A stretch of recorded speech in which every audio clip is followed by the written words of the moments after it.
In a dimly lit garage, Charlie is busy working on restoring a vintage aircraft, an unforgettable birthday gift from his wife, Sarah. She walks in to let him know she's heading out soon for a business summit in London. With a warm smile, she offers him the chance to join her once again, but Charlie declines, buried under a mountain of pressing tasks. Not long after, he pulls up at CIA headquarters. As he makes his way to the Decryption and Intelligence Division, Charlie passes through a gauntlet of high-security scanners, systems he personally helped design. Once inside, he dives into his usual routine, but his day takes an unexpected turn when he receives a cryptic message from an elusive contact known only as Inquiline. They've traded secrets for years, but this time, the warning is clear. The information up for grabs could jeopardize the entire agency. Charlie tries to pinpoint Inquiline's location, tossing out Istanbul as a guess, but the reply is evasive. Intrigued, Charlie begins decoding the material, but the encryption is unusually complex, even for someone with his brilliant mind. After a brief lunch break, he returns to his workstation. Sarah calls to check in. She's just landed in London, but Charlie already knows. He's been quietly tracking her movements for his own peace of mind. Their conversation is short-lived. Charlie's mind is glued to the enigma at hand. Realizing he needs more computational power, he brings his laptop into a secured lab outfitted with advanced systems. Hours pass. Finally, he breaks through the digital walls shielding the documents. What he discovers stops him cold. The files expose a covert operation, a drone strike masquerading as a suicide bombing. News clips embedded in the report show mass casualties, 150 dead, including members of French Special Forces and the Danish Marines. The documents implicate none other than Chief Moore, Charlie's superior, as the one who orchestrated and buried the mission. That night, Charlie tries to reach Sarah, but the call goes unanswered. He leaves a message, his voice heavy with uncertainty. The next morning, he returns to the agency only to find Moore already waiting for him. Moore leads him to Director O'Brien, newly appointed to the top role. She breaks the devastating news. A terrorist attack took place at a London hotel, and Sarah is listed among the dead. Charlie is stunned, unable to accept it. He reaches for his phone, ready to call her, but Moore switches on the television. The news report outlines the horror, for gunmen stormed the hotel, took hostages, and left 2 people dead. Security footage confirms the grim truth. Sarah was caught in the violence. Back home, Charlie is met with chaos. Reporters crowd the front lawn, shouting questions while officers struggle to maintain order. A close friend sneaks him inside to spare him the frenzy. The following day, unable to bury his doubts, Charlie confronts Moore and his superior, Caleb, demanding answers. The pieces don't add up, and Charlie knows there's more to this than they're letting on. Charlie couldn't wrap his head around it. How could a group of attackers have bypassed London's vast network of surveillance systems? With cameras watching nearly every inch of the city, the idea that they simply vanished into traffic didn't add up. Moore reassures him that an investigation is underway, but Caleb insists he go home and rest. The next day, Charlie visits the airport to receive Sarah's remains and collect her belongings. Back home, he opens her suitcase and discovers a gift she'd bought for him, one he never got the chance to receive. Overwhelmed with grief, he breaks down. Restless and unable to sit idle, Charlie returns to the agency. Using the high-level access of the restricted lab, he taps into the hotel's security feeds and nearby street cameras. Piecing the footage together, he reconstructs a detailed timeline and presents it to his supervisors. According to the footage, the assailants had stolen a car in East London and accessed the hotel through the service entrance, scrubbing every trace. No fingerprints, no DNA. Records show they were scheduled to meet with executives from a firm called Impact Investments, based in Indonesia. But something clearly went wrong. Voices were raised in the hallway. A heated exchange spiraled out of control, and a guard drew his weapon. One of the intruders responded with deadly force. One security officer was killed on the spot, the other critically injured. Hotel staff called law enforcement immediately. In a panic, the attackers stormed a nearby conference room and took hostages to cover their escape. Sarah had been helping other guests flee when she was seized. Using facial recognition and voice analysis, Charlie manages to identify all 4 perpetrators: Mishka, a Russian national; Lawrence, a former South African commando; Horst, a seasoned mercenary; and Gretchen, once a top-level intelligence operative. When Charlie shares these findings with Caleb and Moore, he notices something strange. Their reactions are muted, almost rehearsed. That's when it clicks. They already knew. Brushing off his questions, they assign him to therapy. But Charlie isn't done. The next day, he covertly hides a chip inside his ID badge, slipping through security unnoticed. Back at his desk, he prints out sensitive agency records and secretly uses a magnetic skimmer to duplicate them digitally. Later that night, he sits alone at a bar, silently staring at a jukebox playing an old tune. The next morning, he storms back into the agency, confronts his superiors, and lays everything on the table. With printed documents in hand, he details Moore's unauthorized operations, bombing a hospital in Syria, launching an airstrike on a friendly base in Yemen, both resulting in massive civilian casualties. Charlie issues an ultimatum. He's activated a contingency. If he fails to input a code every 5 hours, all this evidence will be sent to major global media outlets. In return, he demands CIA training, new identities, untraceable funds, a weapon, and classified information on those responsible for Sarah's death. After the tense meeting, Charlie walks out and vomits from the pressure. Moore dismisses his threat as a bluff, but Caleb isn't so sure. They agree they can't afford to risk it. If the dead man switch is fake, they'll find it, and once they do, they'll make sure Charlie has a fatal training accident. Later, the agency's cyber team tries to unravel how Charlie duplicated the documents. A skimmer wouldn't work on their computers, but the printer? That's a possibility. He could have transmitted the files there and pulled the data magnetically. Surveillance footage confirms he purchased a strip from a tech shop, but they still can't figure out how he smuggled it in or out. Then they dig into his movements and discover he visited the same bar twice. Investigating further, they find a suspicious ABBA CD lodged in the jukebox. When played, it emits only static. Realizing it's no ordinary disc, they confiscate it for analysis. Meanwhile, Charlie has arrived at a CIA training compound, greeted by the gruff and battle-hardened Colonel Henderson. They begin at the shooting range. Charlie's aim is terrible. He struggles unless he's nearly point-blank. But when it comes to explosives, he's a natural. His speed and precision with constructing devices earn Henderson's respect. Next, Charlie is drilled on his new alias. Henderson pushes him hard, tossing him around to ensure he can recall his cover story under stress. Once Charlie nails it, new passports are issued. That night, Henderson visits Charlie's quarters. He tells Charlie plainly, he's not a killer. But Charlie insists he's after justice. Henderson hands him a pistol and orders him to aim at his chest. Charlie lifts the gun, but his hands tremble uncontrollably. In the end, he lowers it. Back at the agency, analysts spend long hours decoding the disc recovered from the jukebox. Eventually, they uncover the truth. Charlie was bluffing. There was no dead man switch. What Moore and Caleb don't realize is that Charlie has been eavesdropping on them the entire time. The small chip embedded in his ID badge wasn't just for access. It was a surveillance bug, cleverly concealed within the stack of documents he handed over earlier. As soon as they report their findings, Charlie is listening. Realizing the breach, Moore urgently contacts Henderson and orders him to take Charlie into custody. But it's already too late. Charlie has vanished. Only after ending the call does Moore spot the planted device in the files and speaks directly into it, calling Charlie a traitor. Charlie removes his earpiece and boards a flight. Upon landing in London, he clears customs without raising suspicion and heads for Paris. However, the CIA system flags his forged passport, prompting Moore to dispatch Henderson to track him down. Once in Paris, Charlie checks into a modest hotel near a bistro where his target, Gretchen, is known to frequent. He waits patiently until she arrives and comes close enough for him to intercept her phone signal, allowing him to monitor her movements. That night, Charlie camps out near her apartment. As soon as a neighbor exits the building, he slips inside. Using an online tutorial, he picks the lock to Gretchen's flat. Inside, he scours the place, snapping photos of her daily schedule and discovering a firearm stashed in a drawer, which he takes with him. Suddenly, his tracker signals that Gretchen is on her way back. He rushes to the stairwell to ambush her. But when she enters, Charlie freezes, unable to go through with pulling the trigger. Shaken, he returns to his hotel and pretends Sarah is waiting for him on the bed. He forces himself to breathe to refocus. Reviewing the photos more carefully, Charlie discovers that Gretchen has been making frequent hospital visits. Digging into her medical records through a hack reveals she suffers from severe allergies. The next morning, Charlie buys a large bouquet and heads to a cafe near the hospital. Once he spots Gretchen, he follows her inside. During a routine test, the doctor steps out after noticing an error on the monitor. That's when Charlie, disguised in a lab coat, sneaks into the room and seals Gretchen inside the scanning chamber. She starts to panic as Charlie floods the unit with pollen. While she gasps and flails, he tells her he'll stop it if she reveals where to find Horst, the man responsible for Sarah's death. But her allergic reaction renders her speechless. Alarmed, Charlie opens the chamber. Gretchen lunges, slamming him against the desk. A brutal fight erupts. They crash into furniture, grappling and exchanging blows.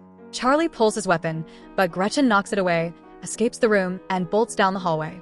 Charlie chases her into the street, ready to shoot, when out of nowhere, a speeding car strikes her. He hesitates, staring at her broken form on the pavement. Forcing himself to move, he kneels, grabs her phone, and disappears into the night, tossing the blood-stained lab coat into a trash bin. Back in his hotel room, Charlie scrubs himself clean, packs up his gear, and vanishes once again. By nightfall, he's at the bus terminal, buying a one-way ticket to Marseilles. News of Gretchen's death soon reaches CIA headquarters. O'Brien confronts Moore, who coldly admits it looks like one of their own was responsible. That night, Charlie sits alone in a dark bar, drowning his remorse in alcohol. Through his blurry vision, he catches a glimpse of someone dancing. She looks like Sarah. He stumbles closer, heart pounding, only to realize it's a stranger who merely resembles her. Then he freezes. Henderson has entered the bar, and Charlie knows he's running out of time. Charlie shoves past the crowd in a frenzy, bursting out of the bar and sprinting into the night. He ducks into a different tavern down the block, hoping to disappear into the noise and shadows. But Henderson is right behind him. Thinking quickly, Charlie rushes into the bathroom and locks the door behind him. He glances around, searching for a way out, but the room has no windows. Trapped, he takes a deep breath and exits. Instead of running, he calmly joins Henderson at the bar. The agent reveals how he tracked him, using the signal from Gretchen's phone. They exchange a few tense words before Charlie, almost casually, flashes a countdown timer on his phone. Then he bolts. Seconds later, a blast rocks the building, the restroom now a wreck of smoke and debris. In the confusion, Charlie vanishes into the night. His tracker is disabled, and Henderson has lost him completely. By morning, Charlie reaches out to his longtime covert contact, the enigmatic figure known only as Inqueline. With their help, he boards a cargo flight bound for Turkey. After landing in Istanbul, Charlie visits a small cafe and sends a text to Inqueline. He notices a man's phone ringing and begins to approach, but a woman intercepts him, subtly urging him to check his own phone. Realization strikes. She's Inqueline. She quickly proves she's already aware of everything, including Sarah's death. She hands him a shopping bag and tells him to ditch his hat and backpack inside, blending in as a tourist. They part ways briefly before regrouping in a nearby garage.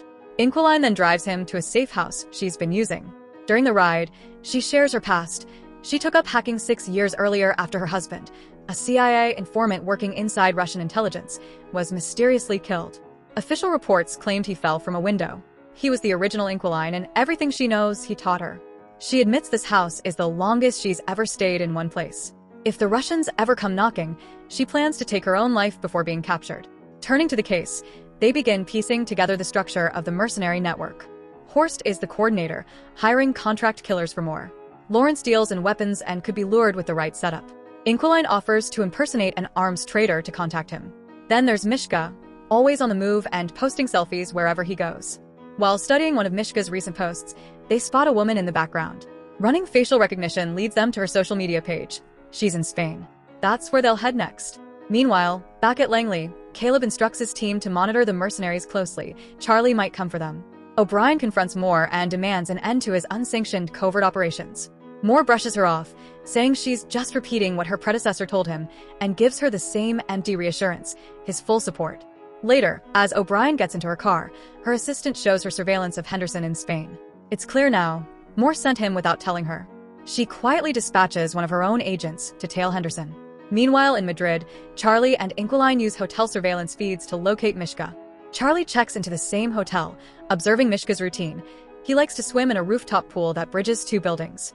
Knowing he's close, Charlie begins assembling a device to help him capture or confront Mishka and discreetly hides it within the hotel. The following evening, he trails Mishka to the bar. Unbeknownst to him, Henderson is already in the lobby. At the bar, Charlie spots a face he recognizes from another time, too familiar to be a coincidence. He quickly whispers into his earpiece, alerting Inqueline. She pulls up the man's profile and confirms he's a CIA operative. She also identifies Henderson on security footage and urges Charlie to abort the mission. But Charlie refuses, he's too close. When Mishka eventually heads to the rooftop pool, Charlie follows and corners him. He demands answers, specifically where to find Horst. If Mishka refuses to cooperate, Charlie warns, the pool will be obliterated. Mishka scoffs at Charlie's warning and begins swimming away, confident it's just a bluff. But Charlie taps a control on his device, and suddenly, the reinforced glass beneath Mishka begins to fracture. Panic sets in. Mishka speeds up, but it's no use. The glass shatters with a deafening crash. Water pours down to the street below, and Mishka plummets to his death. Charlie barely has a moment to catch his breath before Inqueline alerts him. Henderson and another operative are closing in fast. She feeds him escape instructions through his earpiece. The chase begins. Charlie darts through corridors, Henderson nearly grabbing him, when suddenly the second agent ambushes Henderson. The two men crash into a laundry room and brawl violently, slamming each other into machines. Henderson shoves the man's head into a washing drum, but the agent manages to draw his firearm and fires. Henderson, injured but still fighting, snatches the weapon and fires back, taking the agent down. Charlie hesitates, unsure whether to step in, but Inquiline's voice cuts through. He needs to run. Now. The next day, O'Brien summons Moore to her office. She questions Charlie's whereabouts and more calmly lies. He claims Charlie is on personal leave. She plays along for the moment, but once he leaves, she studies surveillance footage from the hotel. Meanwhile, Caleb and his analysts comb through the same footage. They notice someone aided Charlie and begin decrypting his messages, until finally, they find communications from someone under the codename Inquiline. Digging deeper, the team uncovers the case file of the original Inquiline, an agent presumed dead, and deduce that his widow may have taken up his mantle. That night, Charlie and Inquiline fall asleep side by side for comfort. But before dawn, her birds erupt in a screeching frenzy. Glancing at the monitors, they see agents converging on their hideout. Without hesitation, they flee through a concealed passage in the wall. As they emerge into the open, a drone hovers ominously overhead. Dodging detection, they sneak into another building and slip away moments before the agents breach the house. Any incriminating data is already gone, wiped clean. After a sprint along the shoreline, they reach Inquiline's parked car. The drone catches sight of them, and soon, armed pursuers close in. Gunfire erupts. A high-speed chase ensues, stretching from roads to open waters. Just as escape seems possible, enemy fire disables the car. Inquiline is critically hit. Charlie, grief tightening in his chest, shifts her lifeless body to the passenger seat and speeds off, finally losing the tail. When he reaches a garage, he gently kisses her forehead goodbye and disappears into the night.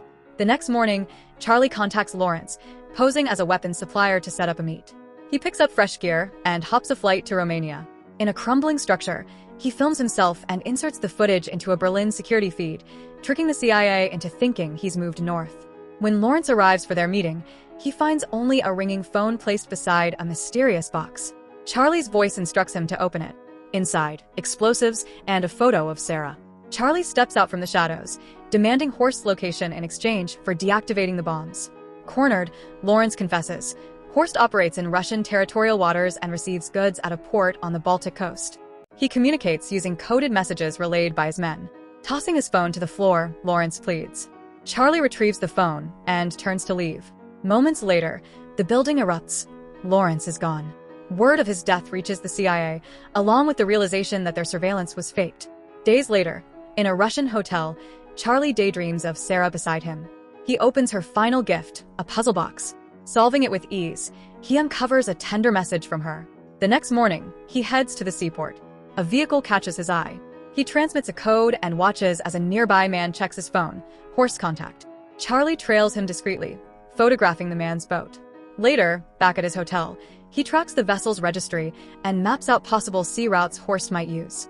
At dawn, he approaches the boat, but someone sneaks up behind him.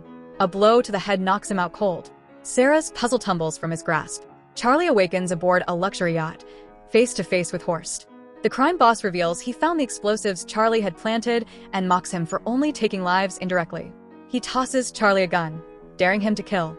Charlie lifts the weapon but can't bring himself to pull the trigger. Instead, he sets the gun down. Suddenly, the ship veers off course. Crew members shout in confusion. Calmly, Charlie explains he hacked the yacht system. Since he helped design the vessel's security protocols under CIA employment, breaking in had been simple. The ship is no longer under Horst's control. It's heading straight for Finnish waters. Within moments, the Finnish Navy and Interpol surround the yacht. Horst and his men are taken into custody. Not long after, O'Brien appears at a press briefing, announcing the dismantling of a rogue faction within the CIA, agents who had corrupted its resources for private gain. Back on land, Henderson finds Charlie and quietly tells him he's proud. Later, Charlie visits Sarah's grave, leaving behind his final goodbye. He returns home. For the first time in what feels like ages, he boards his plane and takes to the sky. Thanks for sticking around until the end. Your support means everything. Don't forget to like, share, and subscribe. Catch you in the next recap.